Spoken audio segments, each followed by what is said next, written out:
Hello जी, आप सब कैसे हैं? Welcome to my YouTube channel.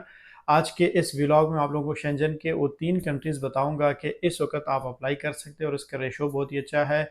और अगर आप अप्लाई करेंगे कुछ डॉक्यूमेंटेशन को मद्देनज़र रखते हुए तो आपको वीज़ा आसानी से मिल सकता है। आप लोग मैं नहीं कहूँगा कि आप लोग मुझसे ही अप्लाई कराएं, बेशक आप पाकिस्तान में किसी भी कंसल्टेंट से अप्लाई करवा सकते हैं, बशर्ते कि आप उसके भी रिकॉर्ड को देखें कि भाई जिस बंदे से आप काम करवाए क्या वो खुद कहीं रावलपिंडी, इस्लामाबाद या कराची से निकला हुआ है या सिर्फ़ और सिर्फ़ आपका फ़ाइल बनानो बनाने के लिए बैठा हुआ है। ऐसा नहीं है, क्योंकि इस वक़्त मैं अगर बताऊँ कि पाकिस्तान के कहीं ऐसे कंसल्टेंट्स हैं, उन्होंने वहाँ पे कंसल्टेंसी तो खोली है, लेकिन वो मुझसे राब्ते करते हैं कि भाई आप हमें वीज़ा दिलवा दें, आप हमारे लिए फ़ाइल बना दें, जिस तरह आपने अपना फ़ाइल बनाया वो तरीक़ाकार हमें बता दें। मैं आगे से उनको बताता हूँ भाई उसको जो एक्सपीरियंस मेरे पास है उसके लिए आपको यहाँ पे आना पड़ता है। जब आप यहाँ पे आएँगे, देखेंगे, उसके बाद आप एक ट्रैवल प्लान बना सकते हैं। उसके बाद आप जिस तरह जो क्वालिफ़िकेशन मेरी है उसी तरह का क्वालिफ़िकेशन आपको हासिल करना पड़ता है कि कैसे कवर लेटर बनाना होता है, बाकी तरीके काम करने के तरीके कैसे होते हैं। तो नाज़रीन, मेन इम्पॉर्टेंट चीज़ यहाँ पे ये है कि शेंजन के 3 कंट्रीज़ आज मैं आप लोगों को बताऊँगा कि जिसकी रेशो बहुत ज़बरदस्त है। ख़ासकर पहले नंबर पे आता है स्पेन, दूसरे नंबर पे आता है ऑस्ट्रिया और तीसरे नंबर पे आता है नॉर्वे। इस महीने में ये 3 कंट्रीज़ है जिनका रेशो पाकिस्तानियों के लिए मैं कह सकता हूँ बहुत ही अच्छा है, या जिन्होंने दुबई से, सऊदी अरब से अप्लाई किया हुआ है उनके लिए भी बहुत ज़बरदस्त है। ये कौन से लोगों को वीज़ा मिलता है और कौन से लोगों को नहीं मिलता है वो भी मैं आज आप लोगों को बता दूँ। और एक और चीज़ मैं आप लोगों को इससे क्लियर करता जाऊँ कि पाकिस्तान में जितने भी कंसल्टेंट्स हैं, ख़ासकर जो लोग विज़िट वीज़ा के लिए अप्लाई करते हैं, ये विज़िट वीज़ा देना कंसल्टेंट का काम नहीं होता है। अभी जब सपोज़ अगर आप कोई बंदा मुझसे कुछ हेल्प चाहता है या मैं किसी को कोई काम करने की बातें करता हूँ या मैं उसको कुछ सपोर्ट देता हूँ, तो उसका ये मतलब हरगिज़ नहीं है कि मेरे ज़रिए आपको वीज़ा मिलेगा। मैं कोई एम्बेसडर नहीं हूँ। मैं अगर किसी चीज़ की सपोर्ट देता हूँ, वो सिर्फ़ और सिर्फ़ आपको एक गाइडेंस होती है, एक रहनुमाई होती है। अब उस रहनुमाई से आप फ़ायदा उठा सकते हैं। वो रहनुमाई क्या होती है? वो ये है, जैसे कि मैं अगर आपके लिए कुछ करूँगा तो वो कवर लेटर होता है।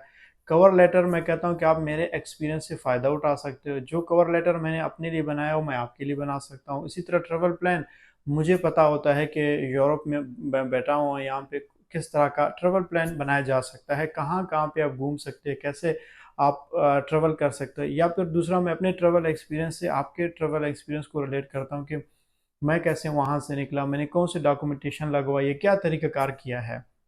ये मेरा एक एक्सपीरियंस है, मैं आप लोगों के साथ शेयर करता हूँ। इवन कि मैं हमेशा अपने हर वीडियो में बताता हूँ कि भाई आप कोशिश करें, पहले अपना काम खुद करें। अगर आप खुद कर सकते हैं तो वो भी बेहतर रहेगा। अगर आपको लगता है आप नहीं कर सकते, आप पाकिस्तान में किसी भी कंसल्टेंट के पास जाएँ, वहाँ से आप हेल्प ले सकते हैं। लेकिन शर्त ये है कि आप उस कंसल्टेंट को देखेंगे भाई वो काम कर सकता है या नहीं, उसका कोई एक्सपीरियंस है या नहीं है।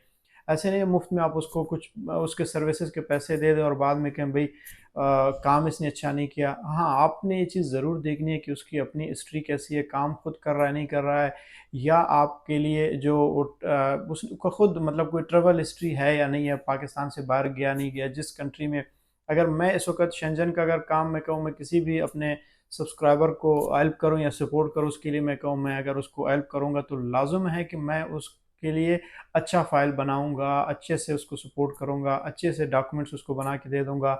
जिस तरह मैंने अपने लिए काम किया उसी तरह मैं उसके लिए कर सकता हूँ। क्यों? क्योंकि मैं खुद बाहर हूँ, मेरा एक एक्सपीरियंस है, मेरा एक एक्सपोज़र है, तो आप उस चीज़ से फ़ायदा ले सकते हैं।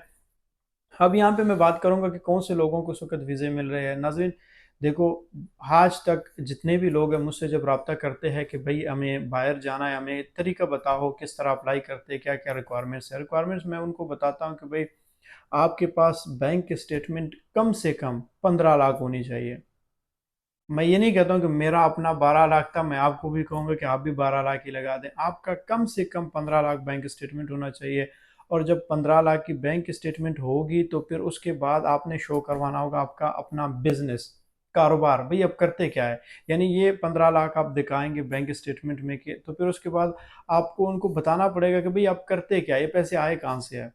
वाकई पैसे आपके या आपने किसी दोस्त से लेके अपने बैंक में डाल दिया। अगर आप किसी कंट्री में जा रहे हैं तो उनको आपने कुछ शो तो करवाना है कि भाई मैं आपके मुल्क में आ रहा हूँ, ये मेरे पास इतने पैसे हैं, मेरे पास 6-7 दिन का ट्रेवल प्लान है और इतने दिनों में मैं यहाँ पे घूमूंगा, यहाँ पे जाऊंगा, यहाँ पे। जो यहाँ का एम्बेसडर होता है उसको पता होता है कि भाई ये अगर यहाँ पे जाएगा उसको इतने खर्चा आएगा, ये यहाँ पे जाएगा उसको इतने खर्चे आएंगे। अगर 7 दिन का प्लान है तो आपके पास 15 लाख इतना होना चाहिए कि वो उसका आप भी आप यहाँ पे खर्च करेंगे ना, 7 दिन में, एक दिन में 1 लाख भी करेंगे, 7 दिन में 7 लाख। लेकिन जब आप वापस जाएंगे वहां पे भी आपके पास इतने पैसे होने चाहिए कि पीछे आपने फैमिली के लिए, बच्चों के लिए, अपने लिए कुछ पैसे छोड़े हैं। ये नहीं है कि 15 लाख आए, आप 15 दिन का प्लान बनाओगे या 1 महीने का प्लान बनाओगे और फिर कहो मैं वापस जाऊंगा। इस तरह तो फिर आपको वीज़ा कभी भी नहीं मिलेगा। वो आपके माइंड का गेम है, वो आपको देखते हैं कि भाई एक बंदे ने जो ट्रैवल प्लान बनाया है, कवर लेटर में जो लिखा आया है, फिर उसके साथ उसकी बैंक स्टेटमेंट है, उसकी बाकी चीज़ें हैं, क्या वाकई में ही उसके सारी चीज़ें बराबर है, तब जाके आपको वीज़ा मिल सकता है। और ख़ासकर एंटीएन टैक्स रिटर्न ये बहुत इंपॉर्टेंट है। एंड यहाँ के जो यूरोपियंस होते हैं ये ज़्यादातर उन लोगों को पसंद करते हैं कि वो टैक्स पेयर हो, क्योंकि यहाँ पे जब आप आते हैं तो आप टैक्स पेयर बनेंगे, आप टैक्स पे करेंगे। अभी जैसे हम, मैं इधर इस वक्त पुर्तगाल में बैठा हुआ, यहाँ पे पर मंथ मैं 300 टैक्स में पे कर रहा हूँ। क्यों कर रहा हूँ? क्योंकि यहाँ इन लोगों की ज़रूरत है और यहाँ पे आपको करना पड़ता है। अगर जब आप टैक्स देंगे तो आपको बेनिफिट्स भी मिलेगा। ये टैक्स पेयर लोगों को पसंद करते हैं। आज मैं अगर टैक्स दे रहा हूँ, कल मैं कोई बहुत बड़ा घर ले लूँगा तो ये मुझे सपोर्ट करेंगे, मैं कोई बहुत अच्छा गाड़ी ले लूँगा तो इसके लिए भी मुझे सपोर्ट करेंगे, मैं अपने शादी करके बच्चों को ले आऊँ यहाँ पे तो भी मुझे सपोर्ट, मैं अपने माँ बाप को ले आऊँ उसके लिए भी मुझे सपोर्ट करेंगे। यानी हर मामले में आपको सपोर्ट मिलेगा।